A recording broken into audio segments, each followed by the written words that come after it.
Bonjour à toutes, bonjour à tous. Très heureux de vous retrouver pour ce nouveau rendez-vous de la DITP, un format régulier. Tous les mois, la Direction interministérielle de la transformation publique propose ce rendez-vous pour échanger, pour débattre sur les enjeux de transformation et d'innovation publique. Le thème aujourd'hui, on va parler incivilité et agression, lutter contre les incivilités et les agressions, comment mieux former, comment mieux accompagner les agents publics. Nous sommes ensemble jusqu'à 11h, 11h15 peut-être. Vous avez la possibilité de réagir, de témoigner.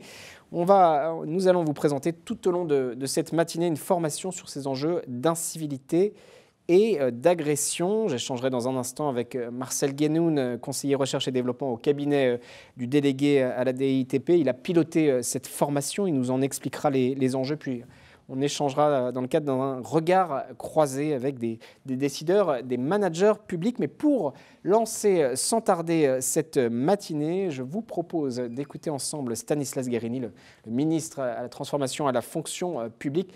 Écoutez ce qu'il nous dit notamment sur cette formation et on lance les échanges, on lance la discussion juste après. On écoute le ministre. Bonjour à tous. Nous nous retrouvons aujourd'hui pour une étape importante du plan de protection des agents publics que nous avons lancé au début du mois de septembre. Cela fait des semaines qu'un travail collectif est mené avec les agents, avec les organisations syndicales, avec les employeurs, avec les opérateurs du service public aussi, pour pouvoir aujourd'hui déployer une formation dédiée aux agents publics pour mieux les accompagner face aux menaces, face aux violences qu'ils subissent parfois. Tout dans l'actualité montre à quel point nous avons la nécessité de mieux protéger nos agents. Nous l'avons tous en tête ces derniers mois, la fonction publique a été à plusieurs reprises endeuillée. Au-delà de ces drames, on le sait quotidiennement, ce sont des agents publics qui sont parfois menacés, parfois attaqués, tout simplement parce qu'ils sont derrière un guichet du service public, parce qu'ils sont au contact du public. Qu'on soit infirmier à l'hôpital, agent d'accueil dans une France Service, derrière un guichet tout simplement, nos agents publics peuvent être confrontés au même risque, à la même agressivité. Et nous avons le devoir d'agir ensemble, d'associer toutes les parties prenantes, de mutualiser aussi les expertises, les ressources. Elles sont nombreuses dans les administrations, dans nos réseaux de services publics, chez nos opérateurs. C'est pour ça que, dès le printemps dernier, j'ai souhaité réunir un comité de protection des agents. Et depuis ce moment-là, nous avons multiplié les échanges avec les employeurs des trois versants de la fonction publique pour pouvoir construire ensemble des bonnes réponses à apporter à cette question qui est une question essentielle dont j'ai fait une priorité. Une priorité avec un fil rouge très clair, que les agents publics ne soient jamais seuls, à tout point de vue. D'abord qu'on puisse mieux mesurer ce qu'ils vivent au quotidien, les menaces et les agressions, qu'on puisse développer des outils pour pouvoir mutualiser les outils de prévention et enfin pour pouvoir les accompagner et les protéger en cas d'agression. Et dans le cadre de ce travail de prévention et de mutualisation des ressources, eh bien, on se rend compte que la formation joue un rôle essentiel. Pas seul, complémentaire évidemment de tout le reste, mais en formant nos agents publics, nous pouvons, je crois, les accompagner et progresser dans le cadre de la protection que nous devons à nos agents. Former un agent, c'est mieux quel geste adopter, quel mot employer face à une situation d'agressivité. Former un agent n'est pas laissé seul face à cette question éminemment importante. On doit pouvoir aussi accompagner les administrations pour qu'elles sachent organiser la prévention, accompagner les agents pour gérer des cas difficiles, réagir en cas d'agression sur eux ou sur un collègue. Cette formation, elle a été entièrement dédiée à la prévention et à la lutte contre les violences. Et je le disais, elle a été construite par les agents avec des acteurs des trois versants de la fonction publique et des opérateurs de services publics. C'est donc une formation par les agents, pour les agents publics. Je veux à cette occasion remercier et féliciter le travail de la Direction interministérielle de la transformation publique, la DITP, pour avoir mis en commun des ressources existantes au sein d'administrations et d'opérateurs pour pouvoir aussi réinternaliser un certain nombre de compétences et constituer cette ressource de formation qui est désormais partagée et complète. Alors très concrètement, elle comprend 9 modules pour pouvoir, par exemple, mieux connaître ses droits et ses devoirs, organiser la prévention, intervenir, soutenir les agents, signaler, parler, écouter, tout un tas d'opérations et d'angles que vous aurez l'occasion de partager et de discuter dans le cadre de ce moment de rencontre. À partir d'aujourd'hui, nous déployons la partie qui s'opérera en distanciel, c'est la première brique de cette formation, sur la plateforme Mentor, c'est la plateforme de formation pour l'ensemble des agents de la fonction publique de l'État. Évidemment, elle sera mise à disposition de tous les agents publics des 3 versants de la fonction publique et j'invite les administrations à s'en emparer dès à présent et puis à nous donner leur avis, à nous aider à l'enrichir. Cette formation, elle est essentielle, nous devons la faire vivre, la déployer, c'est un axe très important pour pouvoir mieux protéger nos agents publics. C'est une condition, je crois, essentielle de considération que nous devons à nos agents pour l'attractivité, pour l'efficacité de nos services publics et de notre fonction publique. Alors je vous dis à bientôt et je vous souhaite évidemment une bonne réunion.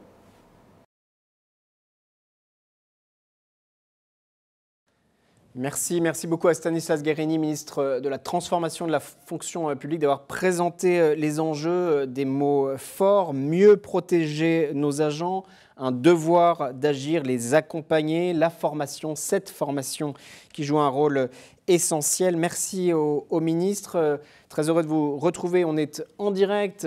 Regardez nos échanges et puis témoignez, participez. Vous avez à la droite de vos écrans, à la droite de vos tablettes, à la droite de vos smartphones, un onglet questions, un onglet chat. Vous êtes extrêmement nombreux à les utiliser. J'essaierai de relayer tout au long de la matinée vos témoignages et vos questionnements. Si je n'y parviens pas, on reviendra vers vous de manière individuelle. Ravi de vous accueillir, Marcel Guénoun. Bonjour.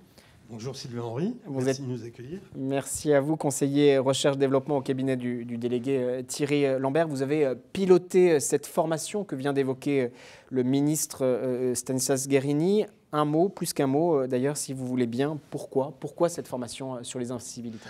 Il y a 3 raisons principales. La première, et le ministre l'a rappelé, cette formation, elle s'inscrit dans le plan de protection des agents publics qu'il a impulsé et qu'il conduit depuis le mois de septembre dernier.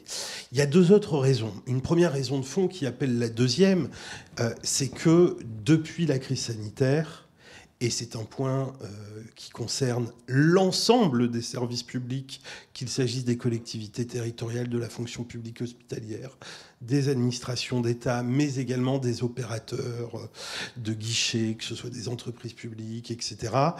Les incivilités et les agressions envers les agents qui travaillent au contact avec les usagers sont en croissance. Elles sont en croissance en volume, c'est-à-dire qu'il y a de plus en plus de comportements déviants, quel que soit le canal de contact, mais de surcroît, la gravité des déviances augmente. On a de plus en plus de menaces, d'agressions physiques et verbales, et face à ça, on ne pouvait pas rester sans réagir. Ça, c'est le premier point. Et justement, la dernière raison pour laquelle la DITP s'est engagée dans ce programme, c'est qu'on a interrogé au sein du service expérience usager nos correspondants dans les administrations, dans les réseaux, en leur demandant mais sur quel sujet on pourrait vous appuyer. Et là encore, ça a été une surprise à cette époque-là, de manière unanime, les grandes, les petites administrations, celles qui ont une habitude, qui reçoivent des grandes masses de public, celles qui sont plus confidentielles, nous ont dit on a un problème dans cette relation à l'usager. Il y a de plus en plus parfois de manque de politesse, de manque de respect, et il faut qu'on vienne en appui des agents. Et face à cette demande unanime, on a décidé de travailler avec l'ensemble des administrations à concevoir cette formation. Voilà les raisons.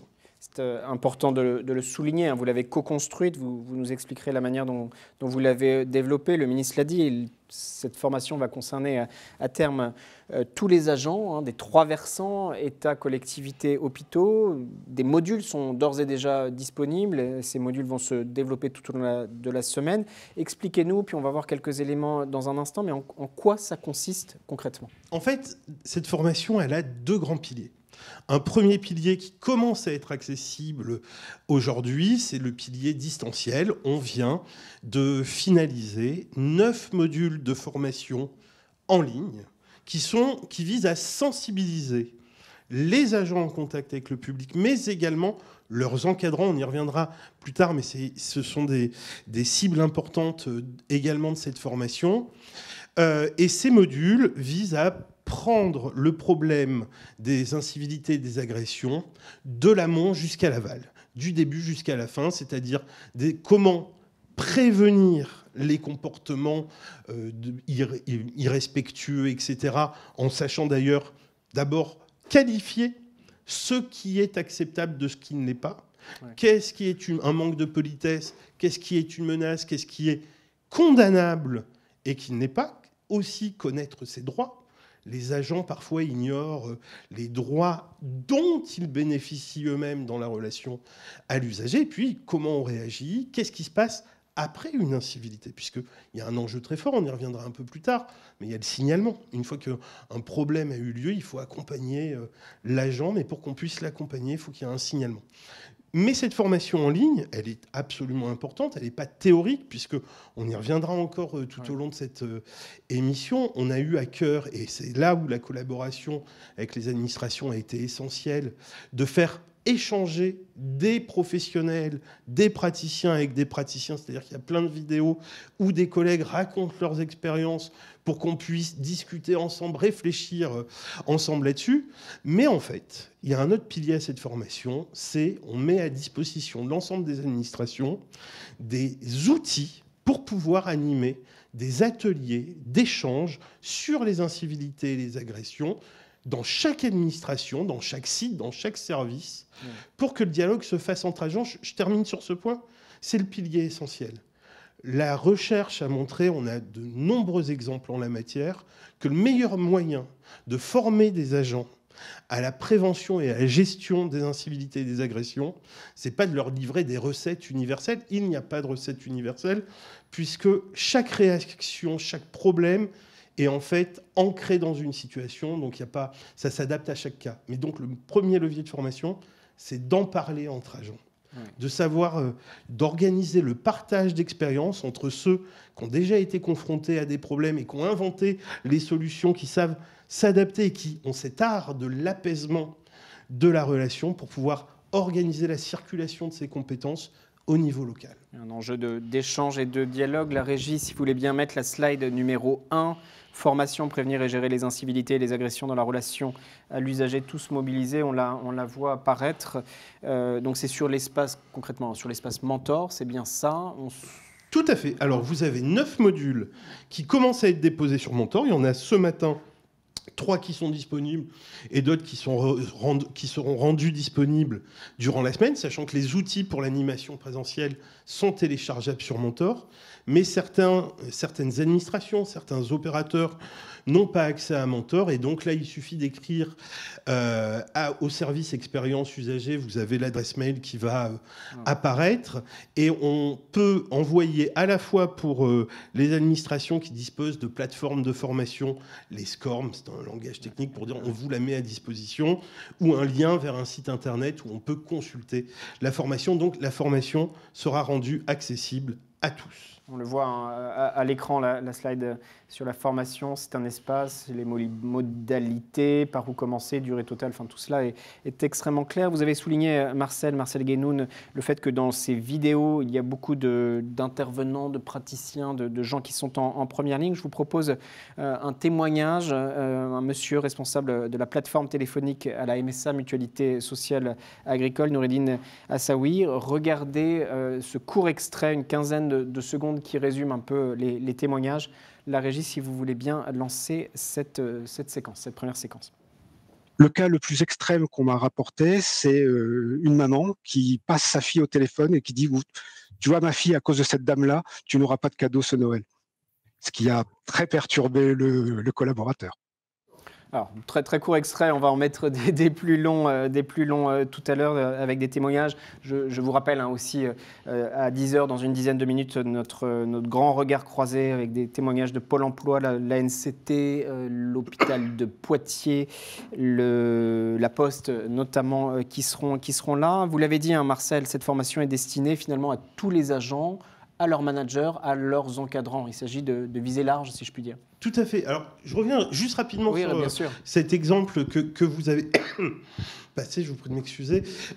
On est en direct. Il est très concret. C'est ça l'enjeu, c'est que toute la formation, elle est irriguée d'exemples très concrets. Là, on a une illustration, mais on prend l'exemple de la MSA, mais c'est valable dans tous les réseaux, qui nous montre que le téléphone est un lieu de violence verbale accentuée et qu'il y a beaucoup de tensions et que beaucoup de réseaux nous ramenaient le fait que le téléphone, le numérique, en fait, sont des lieux problématiques désormais. Et donc, il faut savoir adopter un comportement, une gestion, une réponse qui soit de nature à apaiser ces situations. Et évidemment, toute la formation, elle part de ces exemples-là pour décomposer quels sont les leviers qui permettent, face à ces propos-là, qui visent à être blessants dans certains cas, on peut réagir soit vis-à-vis de l'usager, soit en soutien à l'agent.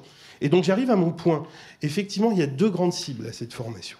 Premier élément, les agents. C'est-à-dire, dans cette formation, on a des éléments de contenu qui visent à aider un agent qui va travailler, que ce soit par téléphone ou dans de la réponse à des courriels ou au guichet, à adopter les bons comportements, à connaître les ressources dont il dispose, parce qu'un agent, et c'est un message du ministre qui est très important, n'est jamais seul face à un usager. Il y a une organisation derrière qui doit mettre à sa disposition des outils pour prévenir et pour l'accompagner en cas de problème, mais pour pouvoir en bénéficier, il faut savoir activer ses droits. Donc on donne des éléments pour les agents, mais un des points qui est très important dans cette formation, c'est que l'agent n'est pas seul responsable des incivilités et des agressions, c'est-à-dire c'est une responsabilité collective, la prévention.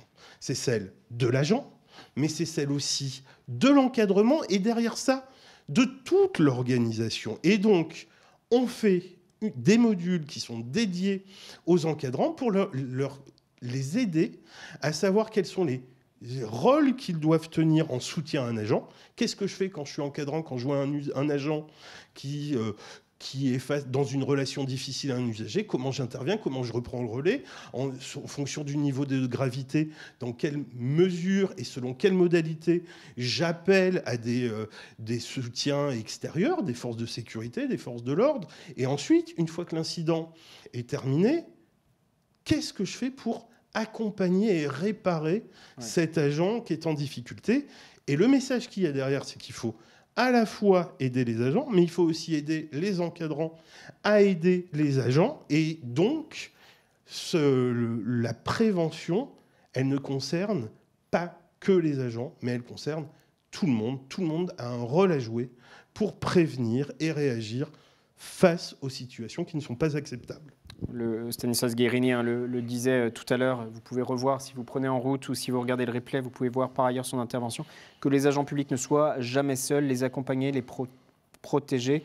On doit aussi accompagner les administrations. La régie, si vous voulez bien mettre la slide numéro 2, où on voit le parcours, faire apparaître cette slide qui résume bien les choses, hein, Marcel Guénoun, sur les fondamentaux. Voilà, on la voit apparaître, si on peut la mettre plein écran. Les fondamentaux, le parcours pour les agents, parcours pour les encadrants, prévenir, réagir, après les incivilités, donc parler, accompagner, tirer les leçons, puis soutenir. C'est tout à fait. Différentes étapes. En fait, ça nous amène à un point qui est important. Alors, on a des éléments de prévention, connaissance des fondamentaux, connaître ses droits. Qu'est-ce qu'on fait en situation? Ça, c'est les préconisations opérationnelles. Pour l'organisation, comment on aménage les locaux, comment on organise le travail, tout autant d'éléments qui vont concourir à ce qu'une situation, un usager tendu ne puisse pas faire de mal ou porter atteinte à un agent. Il y a des éléments beaucoup plus relationnels. Là, ça va être le rôle de l'agent. Il se trouve que c'est tout simplement la politesse, l'écoute active, qui concourt à poser un cadre relationnel avec l'usager. Et un point extrêmement aussi important, donc avant, pendant, gestion de la relation, et après. Quel est l'accompagnement qu'on fait? Et le premier accompagnement, c'est de signaler, et de parler et d'écouter. C'est-à-dire que quand il s'est passé quelque chose, il faut en parler. Il faut en parler à ses collègues, il faut en parler à son encadrement, et justement, il faut qu'une écoute soit offerte et une présence, un soutien. On le sait, toutes les recherches dans tous les secteurs le montrent. Une incivilité ou une violence ne produira pas les mêmes effets selon qu'un agent ou un employé, dans le privé, c'est la même chose, se sent soutenu par ses collègues ou son organisation ou pas. Et donc, on a tous un rôle à jouer aussi de manière curative. Et je termine là-dessus, et c'est le fil conducteur de cette formation, et ça peut peut-être expliquer à notre auditoire pourquoi c'est le service expérience usager de la direction interministérielle de la transformation publique qui prend en charge cette formation. Le parti pris et le constat, en fait, qu'on prend dans cette formation, c'est que le premier facteur de prévention des incivilités, c'est la qualité de service. Tout le monde peut être un jour inconvenant dans la relation de service. Des gens très éduqués, très peu éduqués, des gens riches, des gens pauvres. C'est monsieur et madame tout le monde qui peut un jour déborder. Et en fait, tout comportement déviant trouve une cause et va être déclenché par un événement qui est dans la relation de service. Le temps d'attente est un des facteurs déclencheurs des débordements principaux et universels. Le manque de clarté, quand on ne comprend pas ce qu'on attend de nous, ça nous énerve parce que ça nous stresse, etc. Et en fait, c'est en agissant sur les facteurs de stress de l'usager, donc dans l'organisation du service, la clarté du message, le temps d'attente, le sentiment d'être en tant qu'usager ou client, mais là pour le coup en tant qu'usager, respecté, qu'on va mettre en place les conditions d'une relation apaisée. Et donc c'est par la qualité de service qu'on prévient les incivilités à 90%. Et donc c'est dans l'organisation du service, dans l'amélioration continue de nos services, que se trouvent les clés de la prévention de ce problème. On voit bien, vous avez parfaitement résumé les choses. Ce n'est pas qu'une formation, elle englobe un enjeu extrêmement large. Vous êtes plus de 1500, plus de 1600 personnes inscrites ce matin. Vos questions sont extrêmement nombreuses. Questions sur est-ce que la fonction publique territoriale est concernée? On l'a dit, oui, tous les agents. Sur l'adresse mail, pouvez-vous nous envoyer le PowerPoint? Donc les petites slides, on va vous les envoyer avec plaisir. L'adresse mail qu'on a évoquée tout à l'heure. expérience-usager.ditp@modernisation.gouv.fr. On va la faire apparaître et puis la mettre. Expérience usager, expérience au singulier, usager au pluriel. Tout à fait. Voilà. Et puis, quel dispositif avez-vous mis en place pour les agents dont les missions sont intégralement de terrain? Je vous propose d'y répondre dans la table ronde qu'on va évoquer dans un instant. Bon, voilà, beaucoup de questions. J'essaye de les relayer dans la table ronde. Un mot pour conclure, dire que dans vos documents, dans les éléments en ligne, Marcel Guénoun, il y a un état de l'art, c'est bien ça. La régie, si on peut faire apparaître la slide numéro 3. Comprendre, gérer les incivilités, les agressions, état de l'art, qu'est-ce qu'on trouve? Tout à fait. En fait, on a eu à cœur, depuis le début du travail conduit, de s'assurer que tous les propos, que toutes les affirmations qu'on trouverait dans la formation soient fondées, que ce ne soit pas juste on a consulté 3 ou 4 administrations, et pour le coup, on a beaucoup consulté, et c'est l'occasion, on y reviendra, mais de remercier le très grand nombre d'administrations, de personnes à titre individuel qui ont donné du temps, de l'énergie, des idées pour cette formation, mais par-delà cette consultation et cette participation des acteurs, on voulait s'assurer que ce qu'on disait était prouvé, éprouvé scientifiquement. Et donc, on a, au tout début de ce travail, réalisé un état de l'art interdisciplinaire en sociologie, en sciences politiques, en management, en marketing, en politique de prévention et de sécurité, pour savoir quels étaient les enjeux de la prévention, de la curation et de la gestion des situations conflictuelles dans la relation de service. Et cet état de l'art, on le met à disposition de l'ensemble des administrations. Il est rendu téléchargeable dans les modules de la formation. Donc tout est à votre disposition. Merci beaucoup Marcel. Vous restez avec nous, on va lancer la table ronde, mais j'ai bien noté vos messages en prolongement de ceux du ministre. La qualité de service, premier levier de prévention des incivilités, le fait que les incivilités n'ont jamais une cause unique, le fait que c'est toujours une réaction à un fait déclencheur, le fait que l'agent ne doit jamais rester seul, il doit être accompagné, c'est tout cela que porte et beaucoup d'autres choses. Cette formation, on va basculer sur la table ronde. Vous êtes nombreuses beaucoup de questions pratiques, Marcel, pragmatiques, des situations. On va les évoquer dans cette table ronde très opérationnelle.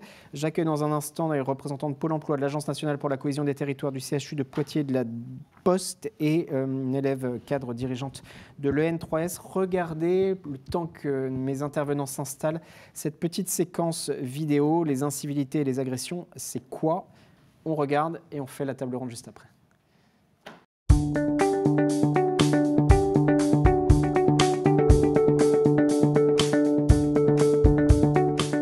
Chose est sûre, oui, en discutant avec mes collègues, il y a de plus en plus d'incivilité ou en tout cas d'agacement de la part des usagers qui sont un petit peu plus sur les nerfs. On s'aperçoit que c'est absolument pas l'exception. On penserait effectivement spontanément que c'est le fait de quelques consommateurs usagers un petit peu isolés qui ne sont pas généralisables.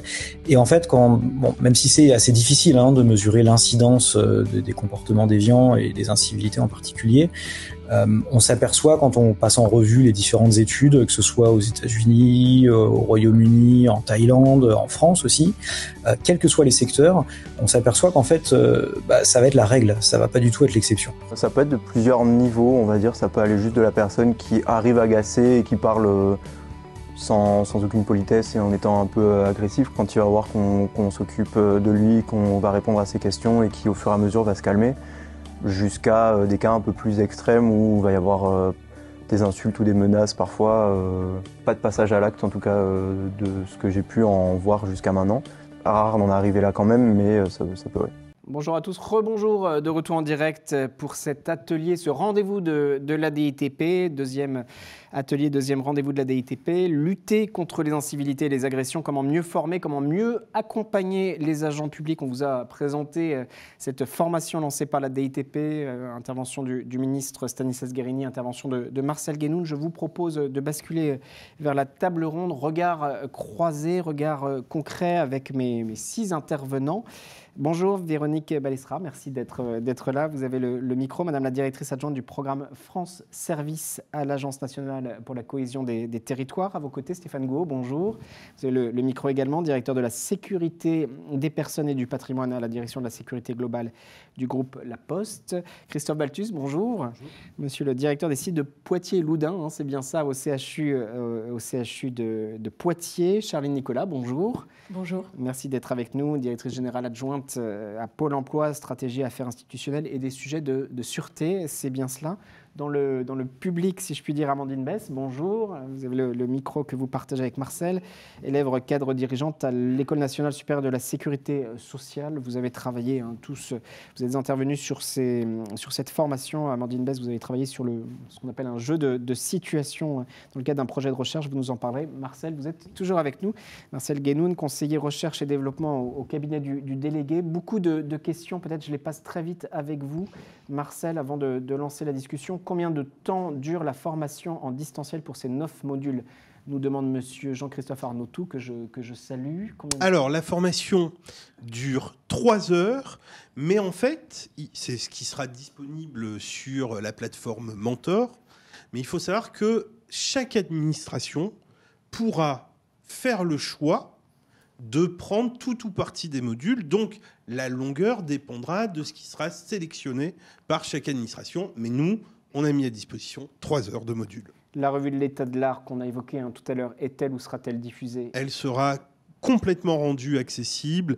Elle est intégrée dans la formation distancielle, c'est-à-dire que ceux qui iront sur Mentor ou sur les plateformes pourront la télécharger et on la diffusera aussi sur les réseaux sociaux et sur le site de la DITP, donc elle est complètement accessible. À partir de quelle date cette formation sera-t-elle disponible? Eh bien, à partir d'aujourd'hui, Marcel Guénoun l'a dit, à quelle adresse vous contactez? L'adresse apparaît dans le chat, apparaît dans l'onglet questions, expérience-usager.ditp@modernisation.gouv.fr. Beaucoup d'autres questions, mais je vous propose de lancer la discussion. Je me tourne vers vous, Véronique Balestra, directrice adjointe du programme France Service à l'ANCT.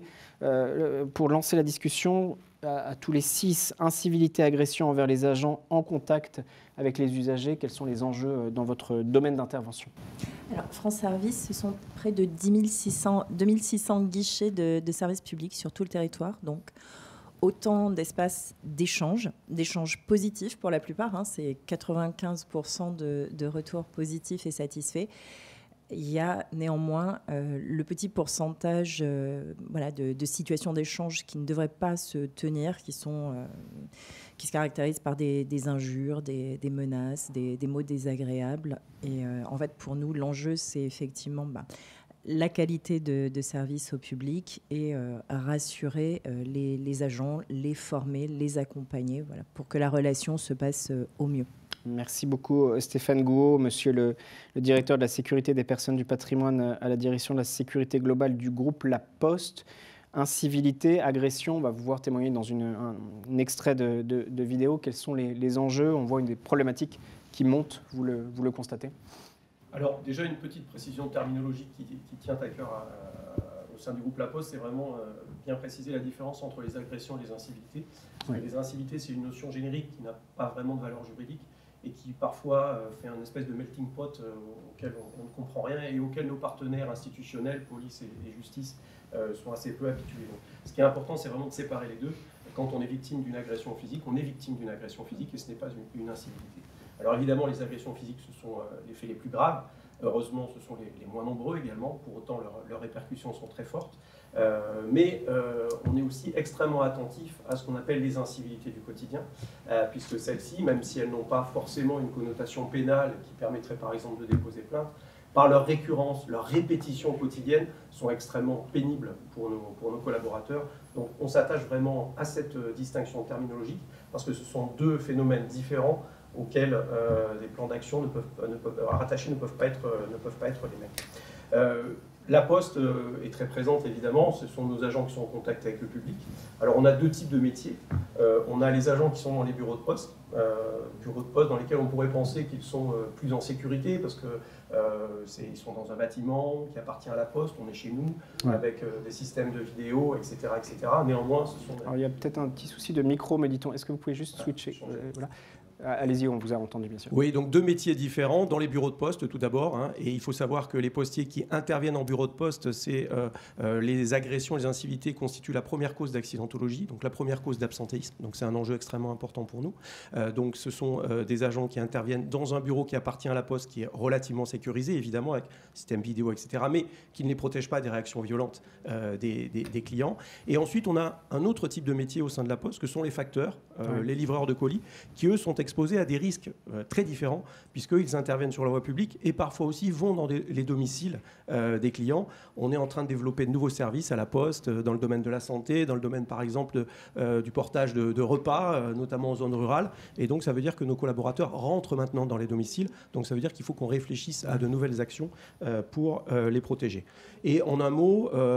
notre enjeu à nous, c'est que, effectivement, comme ça vient d'être dit, et ça a été répété par le ministre, c'est la qualité de service. Il faut qu'on soit en capacité de satisfaire notre clientèle. Mais pour satisfaire notre clientèle, il faut aussi que nos collaborateurs se sentent bien, se sentent protégés, qu'ils fassent l'objet, ça a été évoqué lors de l'émission, de considération. Et la Poste porte beaucoup d'attention à la symétrie des attentions. C'est-à-dire qu'évidemment, il faut prendre en compte les attentes, les attendus de nos clients, mais il faut surtout s'occuper de nos collaborateurs, parce que c'est en travaillant sur les deux volets de cette relation client que l'on arrive à répondre de manière satisfaisante aux attentes de nos clients. Merci beaucoup. Vous l'avez dit, les usages changent, vos interventions changent et les accompagnements également. Merci beaucoup Stéphane Gouault. Je me tourne vers vous, Christophe Balthus. Sachant que le chat, ça réagit, vous avez vu l'adresse qui tourne, expérienceusagers.ditpmodernisation.gouv.fr pour en savoir plus. Christophe Balthus, directeur des sites Poitiers-Loudun au CHU de Poitiers. Dans l'hospitalière, vous êtes concerné. Comment vous appréhendez ces problématiques ? On s'y adapte, puisque l'adaptation est une des vertus et une des qualités attendues de l'hôpital public. Le CHU de Poitiers, c'est un établissement de recours et de soins courants sur tout le Poitou-Charentes. Il a 5 implantations. Et pour donner des ordres de grandeur, il y a à peu près 200 000 consultations par an et 100 000 passages aux urgences avec des services d'urgence adultes et pédiatriques. Ouais. C'est donc important, tant en milieu rural qu'en milieu urbain. Les incivilités dont on parle à l'hôpital, elles sont protéiformes. Elles ont pris une ampleur majeure depuis 2020, mais elles existaient avant. Et ces incivilités, elles concernent des soignants, bien sûr, comme l'a dit le ministre, comme vous l'avez évoqué, mais elles ne concernent pas que des soignants. Elles concernent de plus en plus les médecins, y compris dans leur exercice individuel dans un cabinet. Elle concerne des secteurs dont on n'entendait jamais parler. On entend toujours parler des urgences, on entend toujours parler de la psychiatrie. Elle concerne désormais les pharmaciens hospitaliers. Elle concerne les permanences d'accès aux soins de santé. Elle concerne la gynécologie obstétrique. Ouais. Et ces incivilités, enfin, elles concernent les administratifs, les standards téléphoniques, les accueils physiques. Et par conséquent, l'enjeu pour un établissement comme le nôtre, c'est littéralement de faire que la qualité de service qui est évoquée, c'est-à-dire le juste soin rendu aux patients, c'est notre mission, le soit dans des conditions de sécurité optimales. Les professionnels de santé attendent désormais une sécurité réelle. Et c'est un défi, parce que l'hôpital est un milieu ouvert. Et par conséquent, la sécurité est très difficile à mettre en œuvre. Voilà pourquoi on lutte contre toutes ces incivilités qui sont quotidiennes et nombreuses. Vous rendez un peu d'une certaine manière opérationnel ce que mentionnait Marcel Guénoun tout à l'heure, hein, la qualité de service, premier levier de prévention des incivilités. Charline Nicolas, directrice générale adjointe stratégie affaires institutionnelles, vous traitez, hein, vous appréhendez les sujets de sûreté à Pôle emploi en première ligne également. Comment vous appréhendez ces enjeux, incivilité, agression envers vos personnels ? Alors, au risque de donner encore quelques chiffres, mais je crois que c'est vraiment important pour situer l'activité de Pôle emploi. Pôle emploi, c'est plus de 4 millions de visites par an, c'est plus de 16 millions d'appels par an et c'est plus de 920 millions de contacts digitaux par an. Donc c'est une activité d'ampleur sur nos 900 sites et évidemment au regard de cette photo globale de la relation avec nos usagers, les incivilités représentent une part minime. Pour autant, chaque incivilité est une incivilité de trop, on a coutume de le dire, chaque agression est une agression de trop. Parce que petit à petit, ce sont des faits qui peuvent être récurrents dans le quotidien de nos agents et qui, au terme d'une journée, peuvent peser extrêmement lourd. Et extrêmement lourd, d'autant plus que, mais ça a été évoqué par mes collègues, servir le service public, c'est avant tout servir les usagers. C'est de les accompagner. Nous, on les accompagne dans leur retour vers l'emploi. On les accompagne en termes d'indemnisation. Les métiers à Pôle emploi, que ce soit les métiers d'accueil, les métiers de conseiller, ce sont des métiers particulièrement humains. Et donc tout l'enjeu pour nous, c'est aussi d'objectiver ces faits, parce qu'on pourrait être dans une volonté tout à fait naturelle d'accompagner, d'aider l'usager dans ses démarches. Pour autant, je crois que les conseillers à Pôle emploi ont besoin qu'on les objective, ces faits, qu'on identifie ce qui est acceptable de ce qui ne l'est pas, qu'on réussisse à mettre des barrières pour ne pas banaliser ces faits qui ont une vraie conséquence sur la qualité de vie au travail et plus généralement sur la motivation des agents. Il en va aussi de la responsabilité des employeurs publics. Ça a été dit à de nombreuses reprises. Mais voilà, on prend vraiment ce sujet à cœur. On a beaucoup investi ces dernières années et on continue de s'adapter. Mon collègue en a parlé. Aujourd'hui, l'effet d'agression, c'est tout canaux confondus. Ouais. C'est un phénomène tout à fait récent. Et donc, on n'a pas forcément le même type de réponse selon le canal de contact. Ouais, important de souligner que vous personnalisez aussi vos réponses, vous adaptez vos dispositifs en fonction des atouts, des contraintes, des particularités aussi de vos interventions. Je me tourne vers vous, Amandine Besse, en préparant l'émission, en préparant l'atelier avec Marcel Guénoun. On était très heureux de vous solliciter, de vous voir intervenir. Vous êtes élève cadre dirigeante à l'EN3S, l'École nationale supérieure de la sécurité sociale. Vous avez travaillé sur ces enjeux, vous avez notamment travaillé sur ce qu'on appelle un jeu de situation. C'est bien ça. Oui, de mise en situation. Effectivement, alors dans le cadre de la scolarité à l'EN3S, avec un groupe de 6 élèves, nous avons travaillé sur un projet de recherche-action, donc c'est-à-dire nous avons réalisé un état des lieux auprès des organismes de sécurité sociale, de façon à alimenter justement cette mise en situation pédagogique que nous avons travaillé avec Marcel Guénoun dans le cadre de cette formation. Et effectivement, notre recherche a montré que beaucoup de choses étaient déjà faites au sein des organismes de sécurité sociale, qui sont confrontés, comme tous les services publics, à ces incivilités de tous ordres et par tous les canaux. Et effectivement, beaucoup de choses sont faites en termes de prévention, de protection des agents, déjà, en termes de formation. Mais c'est vrai que ce qui ressort quand même, c'est des besoins complémentaires par rapport à tout ce qui peut déjà être mis en place. Et cet outil de mise en situation, on pense qu'il répond quand même en partie à ce besoin, puisqu'il permet d'expérimenter directement une situation d'incivilité. La régie, si vous voulez bien faire apparaître la slide et qu'on voit un petit peu ce dont vous parlez de façon plus concrète, slide numéro 4, s'appelle « Tension sur la ligne ». Tension sur la ligne. On va voir apparaître « Tension sur la ligne, mise en situation pédagogique, gestion des incivilités et des agressions ». C'est un jeu de... La régie, si vous voulez le faire apparaître, donc slide numéro 4, un jeu de situation qui est disponible, enfin comment... Il sera disponible cette semaine. Voilà. Dans le cadre de la formation globale proposée par la DITP. Et ça vient en complément de la formation qui est disponible sous Mentor et permet vraiment aux participants d'expérimenter, et c'est ça qui est vraiment intéressant, c'est le fait d'être confrontés collectivement à une situation réelle, puisque ce sont nos recherches qui ont permis d'alimenter cette situation qui reflète totalement ce que peuvent vivre les agents quotidien. Merci beaucoup. Marcel Guénoun, il y a beaucoup de réactions qui montrent important de souligner le fait qu'au fond, ces formats d'accompagnement doivent être agiles, doivent s'adapter aux situations, doivent associer toutes les parties prenantes. C'est bien le cas avec votre dispositif. Tout à fait. L'enjeu, pour rebondir sur ce que disait Amandine, c'est qu'il faut éprouver la relation. Ça ne s'apprend pas, on ne va pas vous expliquer comment on parle à quelqu'un, etc. Par contre, quand quelqu'un vous appelle et vous dit pas bonjour et tout de suite vous reproche quelque chose, là, il faut réagir. Et selon la manière dont on va réagir, selon les mots qu'on va utiliser, la trajectoire, elle ne va pas être la même. Et c'est tout ça qu'on a voulu travailler sur la base de cas concrets et à la lumière de tous les travaux qu'on a conduits avec l'ensemble de nos partenaires. Et encore une fois, il y a eu plus de 30 administrations qui ont participé à la conception de cette formation. Et vous avez ici des représentants des réseaux impliqués qu'on remercie. L'idée, ça a été de dire ça. Ouais. On a les situations et c'est aux agents de trouver les solutions. Et là, on organise le débrief. Tous les outils d'animation, ils visent à ça, à permettre aux agents de vider leur sac, de raconter ce qu'ils ressentent, ce qu'ils vivent, et ensuite d'échanger entre eux sur les solutions à adopter. Alors, que vivent-ils les agents? Ils en parlent. D'ailleurs, il y a quelques-uns d'entre vous dans les petites capsules vidéo qui intervenaient. La régie, la vidéo numéro 2, les incivilités du quotidien, c'est quoi? Vous allez voir les questions de manque de respect, de sarcasme, d'ironie mordante. La vidéo numéro 2, s'il vous plaît, la régie.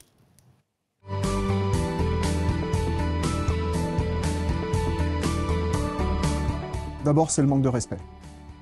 Manque de respect accompagné de sarcasme et d'ironie mordante, mais toujours méchante, sans considération pour les professions de santé, qui sont les premières exposées. Alors, les incivilités, la plupart du temps, c'est des insultes, c'est des cris, c'est des commentaires. Voilà, c'est une attitude qui se caractérise précisément par un manque de respect de la personne qui est en face d'elle, quoi. Le quotidien est ponctué par de petites incivilités. Et en fait, c'est celles-ci qui sont les plus récurrentes et les plus fatigantes parce que c'est effectivement des petites incivilités tout au long de la journée. Par exemple, vous avez une file d'attente, vous avez des gens dans la file d'attente qui soufflent, qui sont agacés parce qu'il faut attendre, ou ce sont des remarques. Et donc, quand vous avez ce type de comportement, 1 à 2 fois par jour, ça va, mais en fait, quand c'est vraiment tout au long de la journée, c'est ce qui épuise le plus les collègues, en fait. Voilà un court témoignage parmi les vidéos qui sont diffusées dans cette formation. Je vous lance dans un instant, si je puis dire, sur les réponses opérationnelles que vous avez mises en place. Mais peut-être une réaction, Marcel. Ce témoignage, il illustre la raison pour laquelle on a appelé cette formation « Prévenir et lutter contre les incivilités et les agressions ».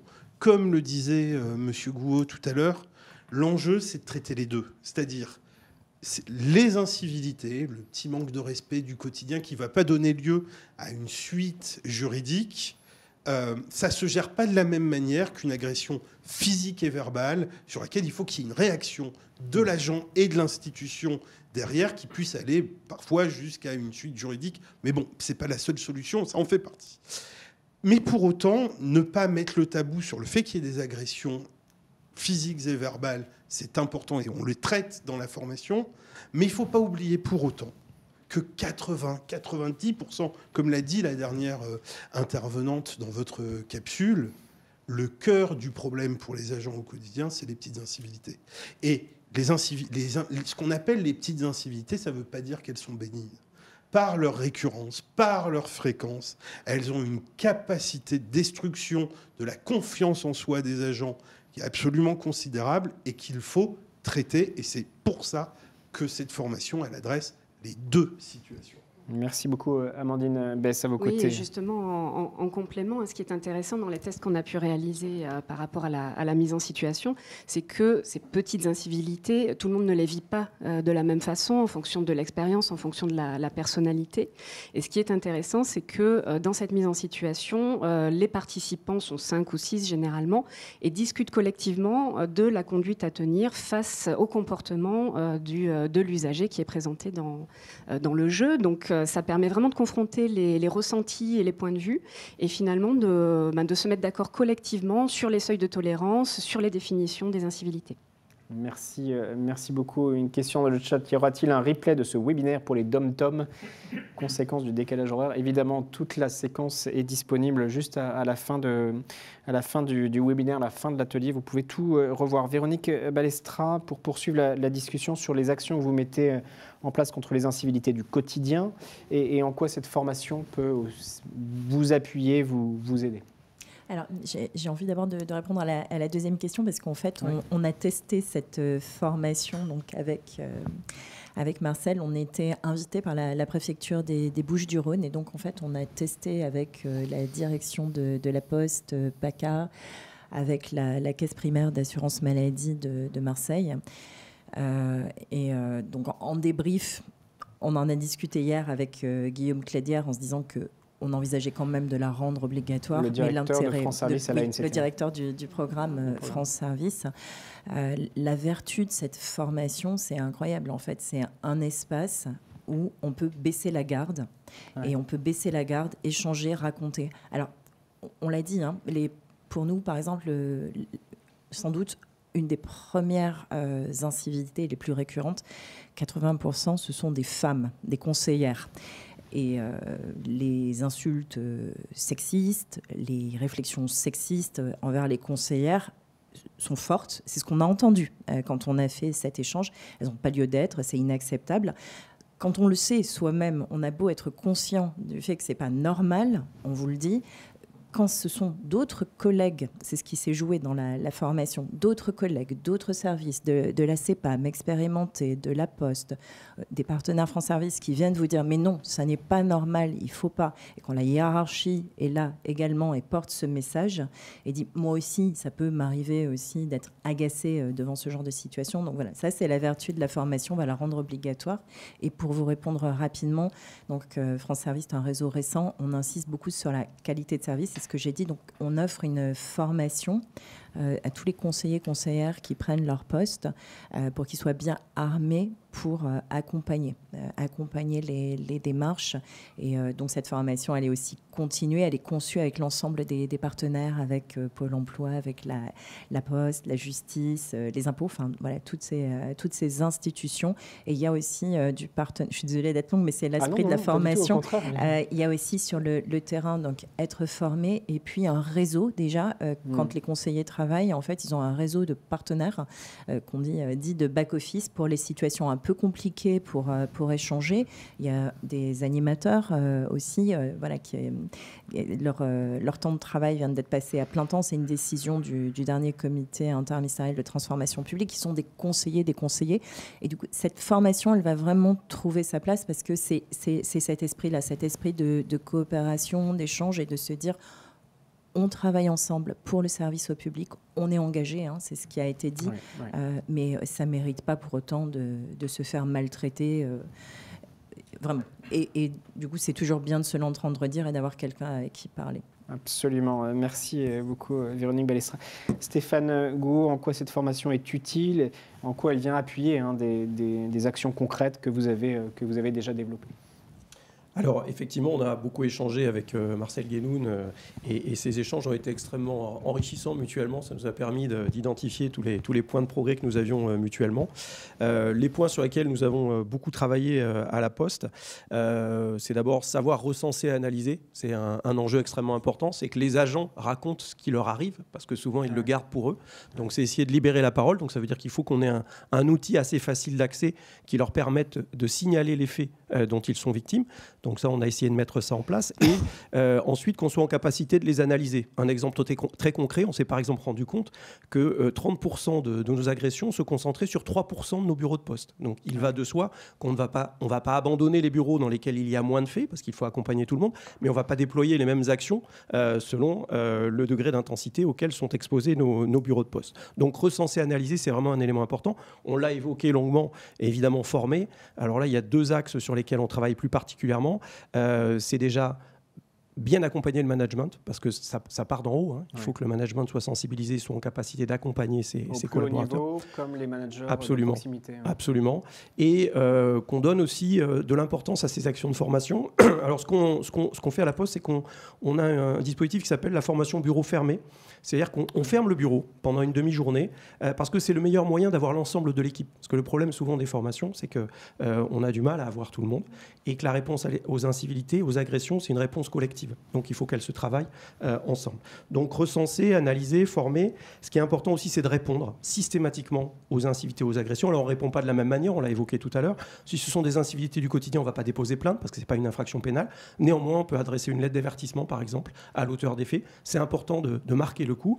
Et si on est victime d'une agression physique, les consignes qu'on donne à la Poste, c'est dépôt de plainte systématique. Et on va même au-delà, c'est-à-dire qu'on va clôturer la relation commerciale qu'on a avec l'auteur d'agression physique. C'est une règle qu'on a imposée depuis quelques mois, consistant à dire on ne veut plus de ce client, donc on met un fin à la relation commerciale qu'on a avec lui. Évidemment, ça peut générer une réaction, mais au moins on affiche quelque chose vis-à-vis du collaborateur et c'est un moyen pour lui de se sentir soutenu. Et surtout, contrairement au dépôt de plainte, c'est un moyen dont on a le levier. C'est nous qui le détenons. Le dépôt de plainte, c'est un peu, on s'appuie sur les forces de l'ordre et la justice. Donc analyser, recenser, former, répondre. Et le dernier élément fort pour nous, c'est piloter. Ça veut dire avoir une vraie gouvernance à la Poste, dans les administrations, on adore les réunions, mais là, il s'agit d'avoir des réunions utiles. Comment on fait en sorte qu'on mette sous tension le dispositif. Et par exemple, 2 fois par an, on a ce qu'on appelle un comité national de prévention des incivilités qui est présidé par un membre du COMEX et qui fait le bilan des 6 mois précédents et qui trace le sillon des 6 mois à venir. Et cette comitologie, elle existe également au niveau local, puisqu'elle est déclinée avec des comités au niveau local. Et pour aider ce pilotage, il faut qu'on ait des indicateurs. Donc on a mis en place un certain nombre de KPI, comme on dit aujourd'hui. De succès. Voilà, qui nous permet vraiment d'aligner nos ambitions et d'être sûr qu'on les atteint par rapport à cette mesure-là. Par exemple, on mesure le taux de dépôt de plainte, on mesure le taux de rupture commerciale que j'évoquais à l'instant. On mesure les leviers sur lesquels on a une action. Évidemment, on mesure les évolutions des incivilités et des agressions, mais on sait que c'est un phénomène qui est ancré dans la société, qui n'est pas lié à Pôle emploi ou à la Poste, qui va bien au-delà de cela. Donc, on ne peut pas forcément être jugé sur les évolutions, même s'il faut qu'on y travaille, mais surtout sur ce qu'on fait. Qu'est-ce qu'on déploie, et c'est ça qu'il nous faut mesurer.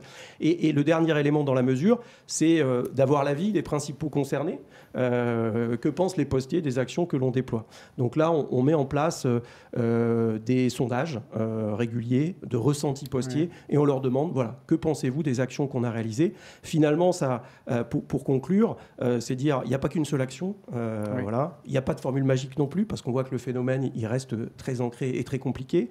Il faut s'adapter en permanence, et pour s'adapter en permanence, il faut qu'on mesure la satisfaction et l'impact des actions que l'on mène pour les adapter en permanence. Merci beaucoup, c'est très clair. Personnaliser, accompagner, piloter, manager, évaluer. Christophe Balthus, c'est tout cela à la fois la réponse. On vous a vu intervenir dans la vidéo, vous avez partie prenante de ce dispositif de formation. En quoi il vous est utile dans vos interventions?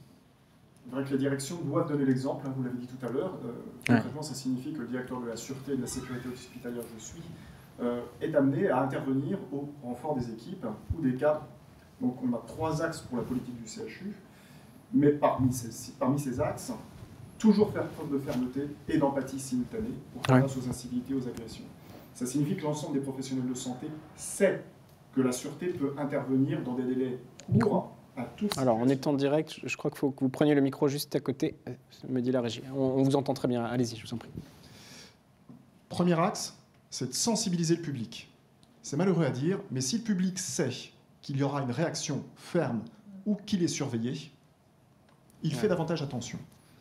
Former les professionnels de santé. Je l'ai dit tout à l'heure, c'est vrai des soignants, c'est vrai aussi des postes auxquels on ne fait pas nécessairement attention. Ça signifie qu'en clair, on a 3 à 4 fois plus de professionnels formés dans nos plans de formation, y compris à des gestes qui pourraient être perçus comme soignants. Par exemple, la maîtrise d'une personne, ce que peut faire un agent de sûreté, ce que peut faire un soignant pour maîtriser une personne, alors qu'on est entre l'incivilité et l'agression, ça n'est pas la même chose. Le concours de la force publique étant bien au-delà. Deuxième axe, c'est de les prévenir, ces violences, et par là sécuriser l'exercice. Depuis longtemps déjà, depuis 2016, les hôpitaux ont l'obligation de mettre en place des plans de sécurisation d'établissement, mais on va le faire avec les équipes. C'est-à-dire qu'on va veiller à avoir des équipements qui nous permettent de réduire le risque de passage à l'agression, partout, des dispositifs morts, des DATI, des PTI, des équipes, jamais de personnes en situation isolée, pour pouvoir avoir de l'épaulement mutuel, et pour prévenir les violences, améliorer l'architecture. Je parlais tout à l'heure de l'hôpital ouvert, on bascule progressivement dans un hôpital qui est conçu de manière fermée, mais qui fonctionne de manière ouverte. S'il faut fermer des accès, s'il faut fermer certaines zones qui sont trop anxiogènes ou problématiques, on sera de plus en plus capable de le faire. Évidemment, c'est des investissements. Troisième axe, déclarer les violences. Un des gros problèmes de l'hôpital, c'est que les violences sont sous-déclarées. Les professionnels ont la culture de l'empathie, et par conséquent, ils le gardent pour eux. Malheureusement, ce système atteint ses limites. Donc, déclarer les violences, c'est aller au-delà, stimuler l'accompagnement des victimes et stimuler la déclaration des événements indésirables par les professionnels de santé.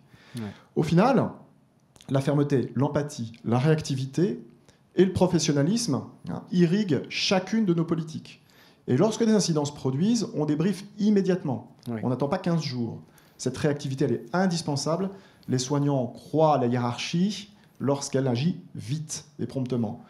Donc, politique de la vitre brisée, politique de zéro tolérance, politique de fermeté, elle est appliquée au CHU de Poitiers et elle nous conduira à mettre en œuvre des actions correctrices à chaque événement, qu'il soit grave ou qu'il ne le soit pas. Enfin, sur la gouvernance, un directeur est bien sûr chargé de porter l'ensemble de ces politiques, mais de manière transversale, coordonnée. Ce n'est pas juste une direction, celle de la sûreté ou de la sécurité, qui va s'en occuper.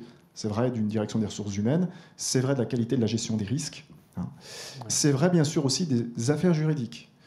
Une de nos particularités, c'est qu'à point zéro, nous emmenons les affaires juridiques, la formation et la protection du professionnel immédiatement. Nous l'emmenons, c'est-à-dire que les autorités sont déjà informées. Allez vite, pour faire mieux.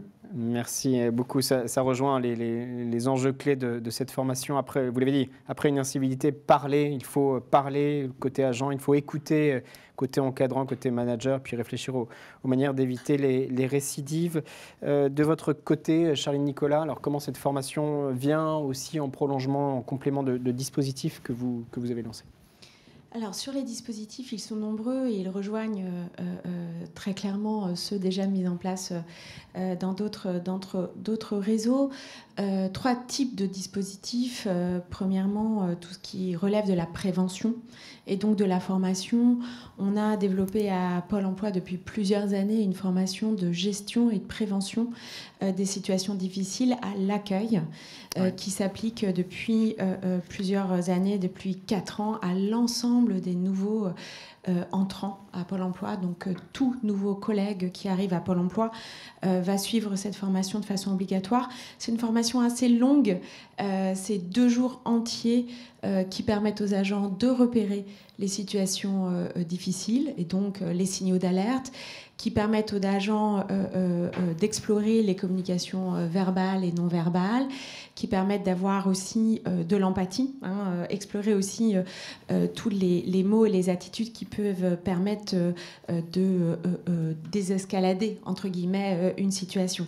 Ces 2 jours de formation extrêmement intéressants, couplés d'un 3e jour à l'issue d'un retour d'expérience, c'est-à-dire qu'il se passe 6 mois entre ces 2 premiers jours et 6 mois d'accueil, d'expérience. Et à l'issue de ces 6 mois, les agents reviennent en groupe pour parler des expériences vécues. Et tout à l'heure, on a parlé d'éprouver des situations. Oui. C'est extrêmement important de prendre en effet des cas concrets, d'en reparler et de les analyser. Donc à cet égard, la formation qui nous est proposée aujourd'hui, elle est extrêmement intéressante parce qu'elle va nous permettre de compléter tant en rythme, finalement, puisque là on va être sur une formation disponible au fil de l'eau.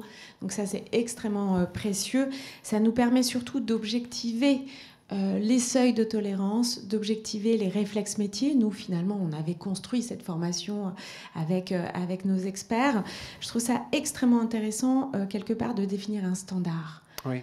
Un standard pour les professionnels du service public, pour les professionnels de l'accueil du public, oui.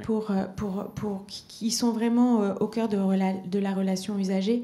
Et plutôt que faire chacun dans notre coin, on va faire ensemble et on va pouvoir enrichir, le cas échéant, se comparer pour mieux finalement affronter ou en tous les cas prévenir ces faits de violence ou d'incivilité. Ça, c'est sur la prévention. On a évidemment des modules complémentaires à Pôle emploi, gestion des émotions, gestion du stress. On a une formation, ça a été dit, des managers.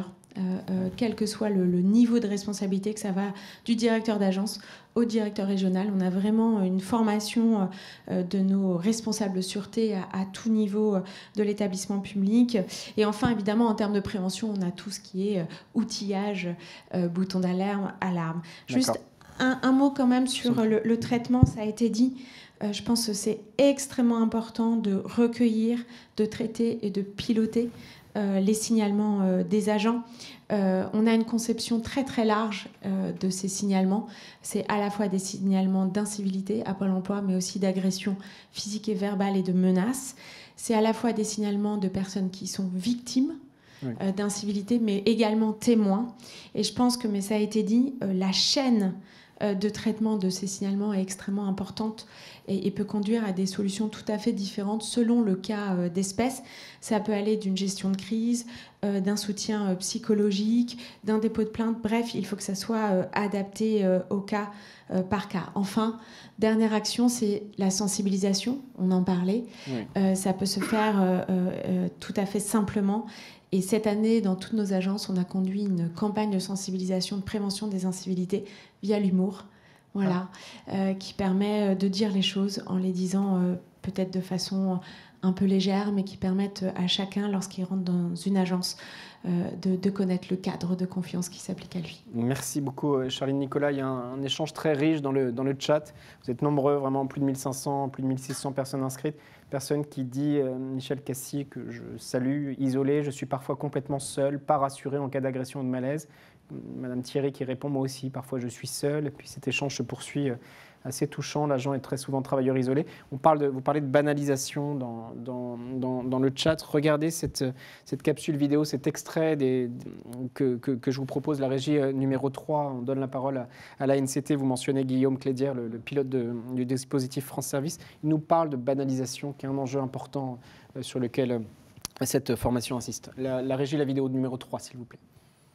Mais comme je l'ai dit, la question de la banalisation, moi je trouve est au fond la plus inquiétante. Et quand on lit les remontées sur Osmose, quand on échange avec les conseillers France Service, très souvent ils nous disent non mais on a l'habitude, c'est pas grave, ça passe, etc. Et je pense que au fond on s'habitue à toujours un petit peu plus, et c'est là peut-être qu'est le danger et la nécessité aussi de la formation. C'est rappeler ce qu'est une incivilité, ce qui est acceptable, ce qui n'est pas acceptable. Il faut prendre le temps de se former sur ces questions-là. Se former, ça veut dire recevoir de l'information, échanger aussi avec ses pairs. Ça, c'est absolument essentiel parce que vous devez justement ne pas vous habituer à un certain nombre de comportements, et c'est en échangeant avec ses collègues, avec des formateurs, parfois qu'on peut comprendre qu'on fait l'objet depuis longtemps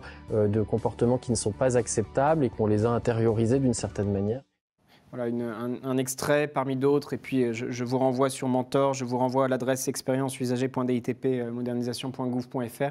Je vois que le temps passe à toute allure, 10h45, une petite douzaine, 15 minutes d'échange. Marcel Guénoun, cet enjeu de banalisation, on le voit beaucoup là dans le chat, beaucoup de gens qui posent des questions, qui disent mais voilà, à la fois je suis seul, et puis c'est quelque chose où le mot banalisation apparaît de façon importante. En fait, il y a un élément qui est très important, c'est qu'on croit que les incivilités, les agressions, je parle là plus explicitement des incivilités, c'est l'exception. En fait, non. Dans les services, publics ou privés, les incivilités sont endémiques. Elles sont permanentes, quotidiennes et extrêmement fréquentes. Et du coup, ça ne veut pas dire qu'elles ne sont pas graves, on l'a déjà dit, elles remettent en cause les gens qui travaillent, parce qu'on travaille pour les usagers, on travaille pour les personnes qu'on a en face de soi, et quand ils nous renvoient quelque chose de négatif, on se sent remis en cause. Et le fait d'en parler, en fait, c'est de dévoiler peut-être le risque qu'on ait fait une erreur.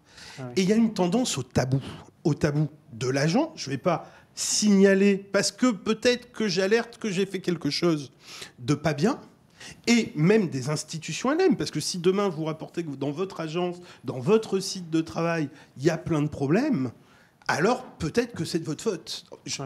Et tout le message de cette formation, c'est de lutter contre cette impression de tabou, inviter les agents à parler. Alors, ça a été évoqué par tous les intervenants aujourd'hui. Le signalement, c'est un des fils rouges de la formation.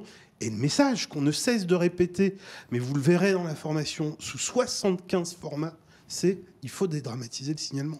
Il faut, dès qu'il se passe quelque chose, ne pas hésiter à en parler à un collègue, à la hiérarchie, à qui que ce soit, et comment on organise cette écoute-là. Mais aussi le fait même que cette formation existe et que toutes les administrations se soient mobilisées, j'y reviendrai un peu plus tard dans les remerciements, mais ça va être important, c'est un signal qui est donné par les institutions de dire on ne veut pas que vous n'en parliez pas. On veut traiter de ce sujet, on l'assume et on va ne pas laisser faire, on réagit. Et justement, cette formation étant une étape dans la politique de réaction, comme l'ont évoqué les uns et les autres. Merci beaucoup. Vous vouliez, en prolongement, Amandine Besse. Oui, c'est extrêmement important, puisque notre recherche a montré aussi une forte sous-déclaration des incivilités. Et c'est vrai que seuls les événements les plus graves sont remontés. Or, il s'agit d'événements quotidiens. Et tous les jours, les agents désamorcent des situations, effectivement, et font face à ce type de comportement. Donc, créer les conditions pour l'échange, que ce soit entre pairs ou avec la hiérarchie, c'est vraiment essentiel. Merci beaucoup. Alors, c'est extrêmement frustrant. Il est 10h52. On doit rendre l'antenne à 11h, mais certainement on débordera de quelques minutes. Mais je vous propose peut-être de conclure succinctement, si vous voulez bien, passer un message phare, un message fort pour celles et ceux qui nous regardent. Je retiens dans les mots-clés celui-là, puisqu'il revient très fort dans le chat, la question de la banalisation. Guillaume Clédière l'évoquait, Véronique Balestra, la question de la pédagogie. Enfin, voilà, beaucoup de messages. Peut-être un mot, ou plus qu'un mot de conclusion, les messages sur lesquels vous voulez insister. Sachant que sur ces dispositifs-là, il faut y revenir. Stéphane Gau le disait, évaluer, puis ajuster les dispositifs. Je pense qu'on le dit tous, en fait, et c'est ce qu'on trouve dans la vertu de cette formation, c'est rompre l'isolement qui est évoqué. Enfin, j'aurais dû le dire aussi, les France Service, c'est pour ça qu'elle nous intéresse autant, cette formation, puisque c'est 2 personnes par guichet, donc et sur des territoires assez isolés, souvent, justement, c'est pour aller au-devant des personnes isolées. Donc, en fait, cette formation, elle offre la possibilité de se réunir, d'échanger, notamment le jeu sérieux qui était évoqué. J'avoue, sur lequel, au début, moi, j'ai eu quelques réserves en me disant est-ce que c'est vraiment sérieux ? En fait, oui, c'est extrêmement sérieux. C'est des situations qui sont vécues. Et donc, ce qui permet, quand on fait ce jeu, de se rendre compte qu'il n'y a pas une réponse possible. Étant donné, on l'avait fait, ce que je disais, avec la Poste, avec la Caisse primaire d'assurance maladie, avec la préfecture et différentes structures France Service, associatives et autres. Il y a plusieurs façons de répondre, mais en revanche, on ne peut pas répondre seul. Enfin, ça veut dire que ça se produit, on peut avoir un temps d'émotion désagréable. Il y a la partie retour, débrief.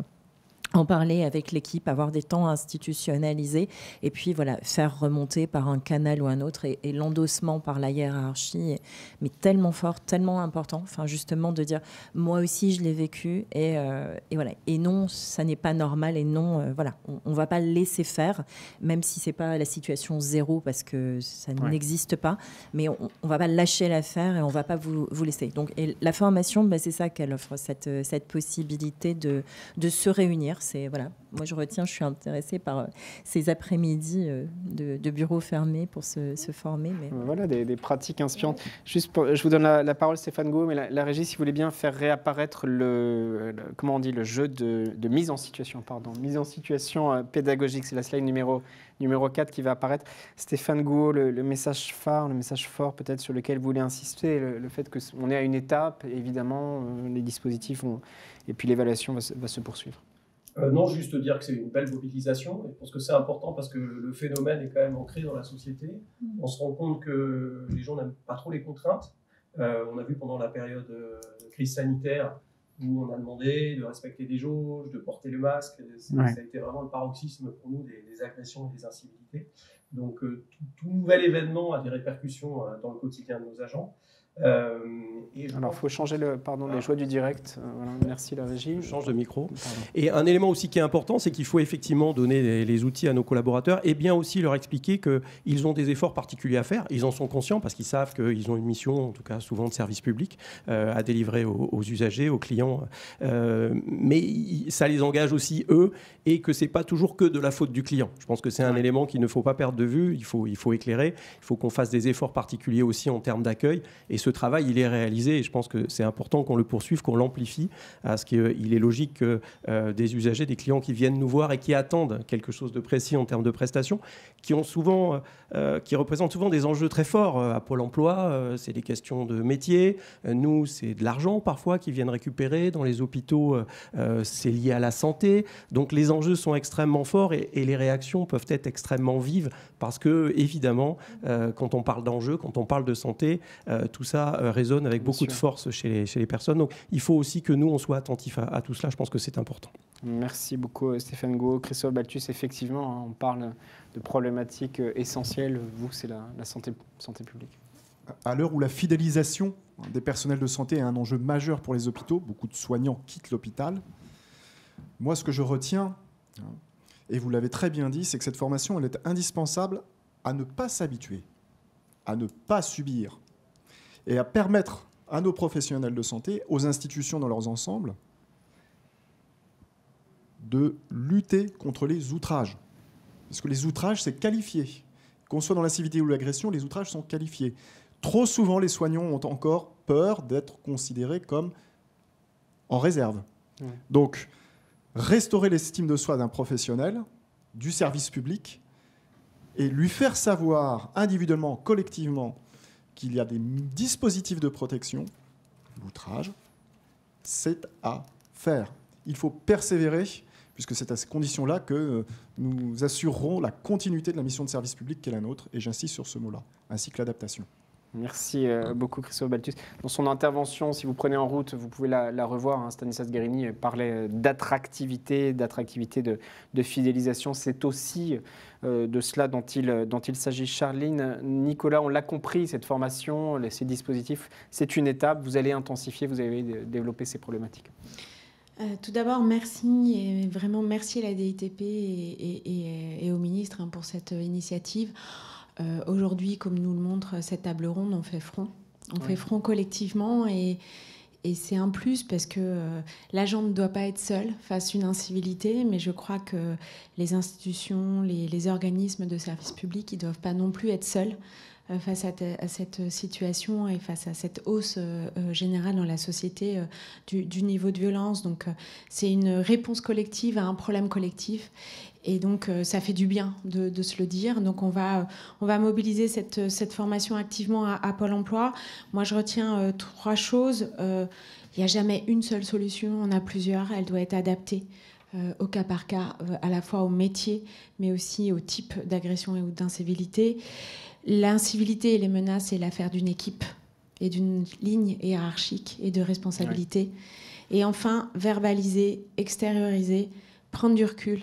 C'est des réflexes peut-être banals, de bon sens, et pour autant c'est absolument essentiel pour l'agent public dans la continuation de ses missions. Donc voilà, 3 choses que je retiens de cette formation, et merci encore pour l'avoir proposée. Merci à tous les 4. Je me tourne vers vous, Amandine Besse, pour un mot de conclusion également. La recherche-action est nécessaire à apporter beaucoup de plus-value, si je puis dire. Bah écoutez, oui, ravi d'avoir pu participer à la mise en œuvre de cette formation. Effectivement, l'enjeu principal, c'est la santé au travail, la santé des agents du service public. Et effectivement, il n'est pas question qu'ils soient sacrifiés voilà, dans l'exercice de leur mission. Et c'est très bien qu'ils soient accompagnés et qu'ils puissent faire front collectivement. Merci beaucoup à Amandine Besse. Je réagis dans le chat, vous mentionnez les territoriaux. Évidemment, cette formation s'adresse aux territoriaux. On aurait aimé donner la parole à davantage d'intervenants, mais c'est compliqué. Mais oui, cette formation va se développer, Marcel Guénoun l'a dit, Stanislas Guérini l'a évoqué, à l'ensemble des agents publics, des managers publics. Marcel Guénoun, vous étiez là tout à l'heure pour lancer la discussion, vous avez accompagné ces échanges et puis surtout vous avez piloté cette formation. L'heure est à la conclusion, il est 11h tout pile. Beaucoup de messages et beaucoup d'éléments apportés dans la discussion qui vont aussi contribuer à enrichir vos dispositifs. Très brièvement, 3 choses. C'est pas une fin, c'est un début. Le lancement de cette formation, c'est la première fois qu'il y a une initiative interministérielle sur ce sujet. Et d'ailleurs, c'était une de ces raisons. Il y a des réseaux, on l'a vu, vous êtes présents aujourd'hui dans l'émission, qui sont déjà très équipés. Ils n'avaient pas besoin d'expertise sur la question de la mise en place d'un dispositif de signalement ou de la formation de leurs agents à la gestion des incivilités et des agressions. Mais souvent, on nous a dit, un des problèmes que ressentent nos agents dans notre service, c'est qu'ils ont l'impression que ça n'arrive qu'à eux.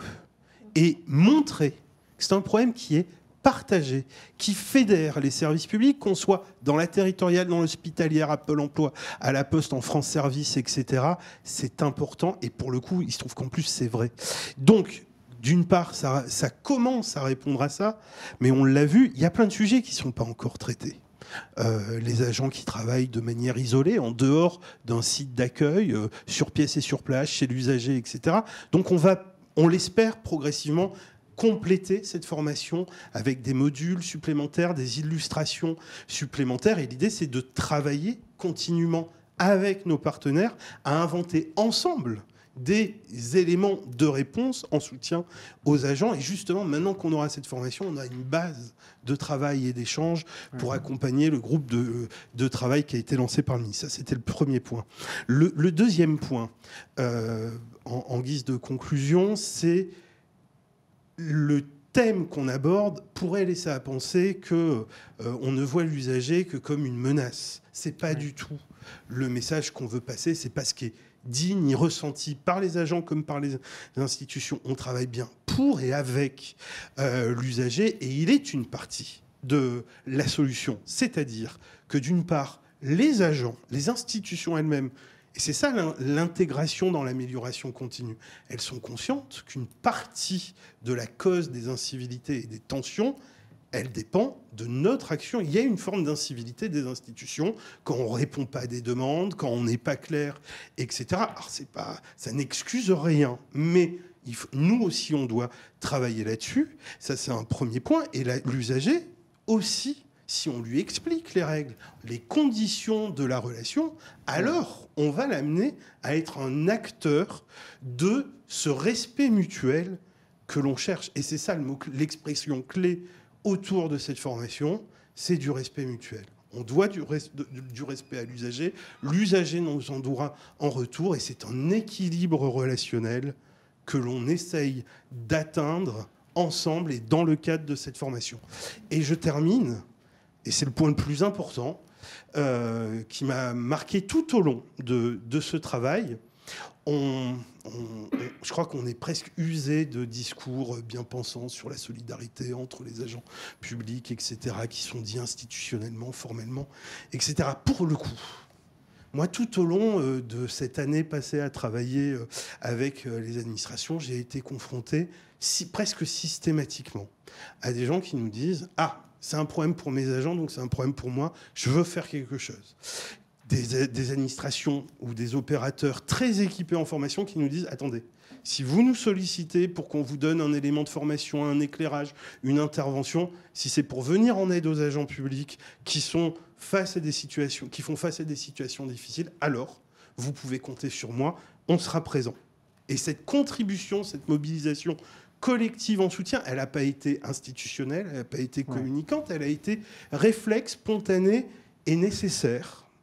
Et ça, en soi, je voudrais remercier, et je ne vais pas les énumérer, parce qu'ils ont été très nombreux, que ce soit dans les interviews, dans la conception de cette formation, dans les tests, dans les personnes qui ont répondu à nos questions. Il y a eu vraiment un très grand nombre d'acteurs qui a fait cette formation. Donc c'est vraiment une œuvre collective. Et cette œuvre collective, elle a été faite par chacun au service des agents. Et donc, un très grand merci à toutes les personnes qui sont nombreuses et qui ont contribué.